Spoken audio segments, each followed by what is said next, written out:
কিন্তু মুসলমান বাপদের আমার, আমরা যে কোরআন পেয়েছি এই কোরআন থেকে জানবো আল্লাহ তাআলা আমাদেরকে যে কোরআন দিলেন এই কোরআনের মধ্যে আমাদের জন্য কোন ধর্ম সেট করেছেন কিনা। আমাদের জন্য ধর্ম আছে না? দুনিয়ার জমিনের মধ্যে বর্তমান পৃথিবীতে প্রায় 1400 ধর্ম আছে। কতশ? প্রায় 1400 এরকম বা তার কম বা বেশি। ইসলাম ধর্ম সহ অনেকগুলো ধর্ম আছে। কেউ হিন্দু, কেউ খ্রিস্টান, কেউ বৌদ্ধ, কেউ ইহুদি, এরকম করে নানান রকম তারা তাদের আদর্শ নিয়ে চলাফেরা করে। কথা বলেন ঠিক কিনা? কিন্তু আমরা যারা মুসলমান দাবি করি আমাদের জন্য আল্লাহ তাআলা একটি পথ বাতলে দিয়েছেন, একটা ধর্ম দিয়েছেন, তার নাম কি? আর একটা আওয়াজ দেবো, তার নাম কি? আমার মুসলমান বাপরা আমার,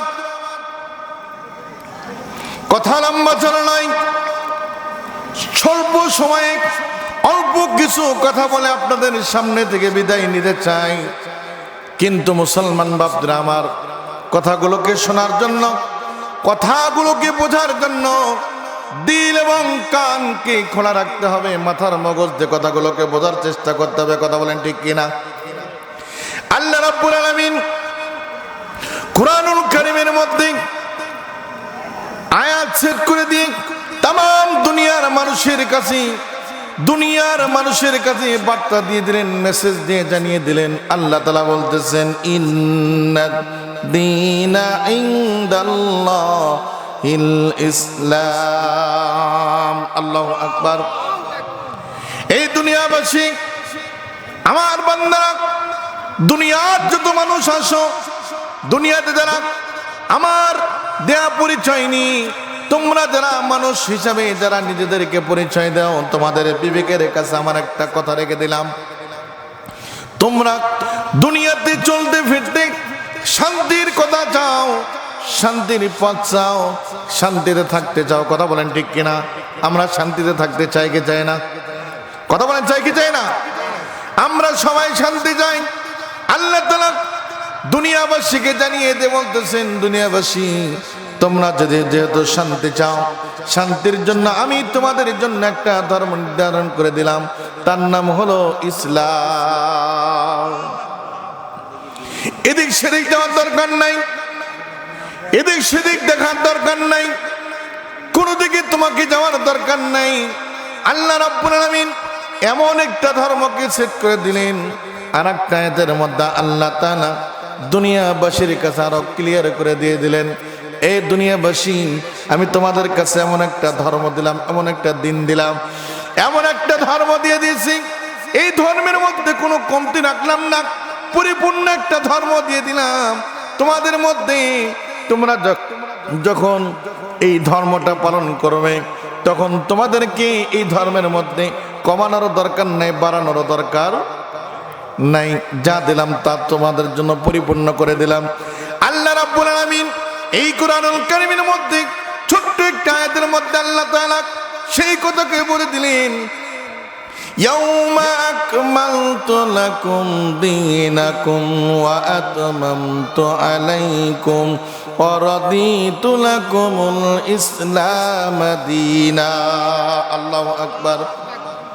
এ দুনিয়াবাসী, আমি আজকে তোমাদের জন্য তোমাদের দিনকে পরিপূর্ণ করে দিলাম।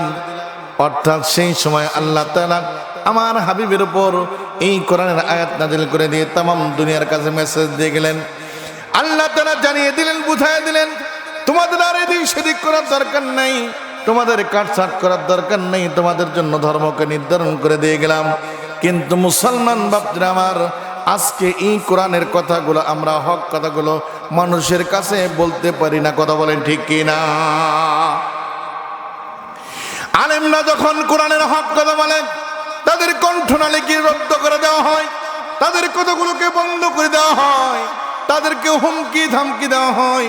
বরঞ্চ যারা কোরআনের পক্ষে কথা বলে তাদের জন্য ফাঁসির মঞ্চ পর্যন্ত রেডি হয়ে যায়। কথা বলেন ঠিক কিনা? কথা বলেন মুসলমান, ঠিক কিনা? আজকে যারা পৃথিবীর জমিনে কোরআন নিয়ে কথা বলে, কোরআনের কথা বলে, হক কথাগুলো যখন মানুষের কাছে প্রচার করে, তখন তাদের কণ্ঠনালী কি শ্বাসরুদ্ধ করে দেওয়া হয়, বন্ধ করে দেওয়া হয়, আর তাদের জন্য জেলখানা রেডি হয়ে দেয়। কথা বলে মুসলমান ঠিক কিনা? আমার বাংলাদেশের কৃতি সন্তান,